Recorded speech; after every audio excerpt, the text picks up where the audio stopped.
If you've got a valve that you've been trying to repair and it's still leaking after changing out the top, after changing out diaphragms and all that kind of stuff, still leaking, and you figure out that we're just gonna have to cut these valves out and redo it, I wanna show you what I did here today. I'm gonna explain it, how I did this, and it's gonna make your life easier if you run into this specific situation.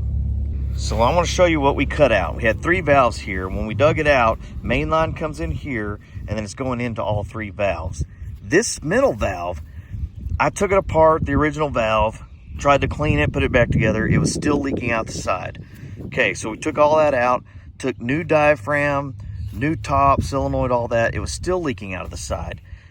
And I took it apart again, thinking, well, I'll mess something up. Put it back, still leaking. I think there's a crack or something messed up with the base. So just changing out the top and all that did not fix the problem. So what did we have to do? We started completely over with the entire set of valves. Could have done just the one, probably.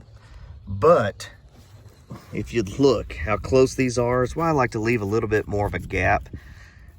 It's extremely hard to just do one. It's better at this point, especially if you're already having problems, let's just change them all out. Then you're a lot better. You're going to be good for a long time.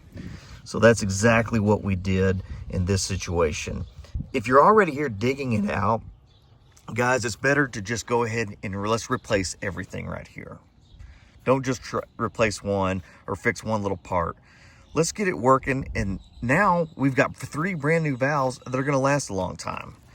So what we did here, we cut on the outlet side of these valves and then that main line all straight right here. And so that's these pipes over here. Didn't have to dig back anymore there, didn't have to change anything. Then we glued on the 3 valves and then a coupler right here.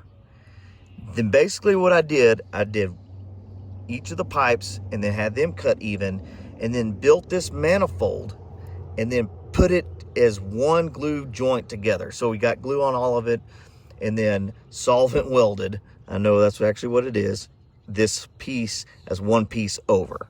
Could do it from this side and not mess with anything on that side. So this is the best way to redo valves, especially that are in a manifold, a custom built manifold like this, that is something you're just putting together yourself, is the lateral side, don't touch it.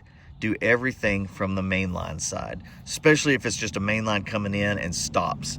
It's really the easiest and best way to change out a valve or change out all the valves in a manifold if you got one leaking. So put your questions and any comments, anything that you guys want to add to it or have questions about how we did this, put them in the comments and I'll do my best to answer them and help you guys out.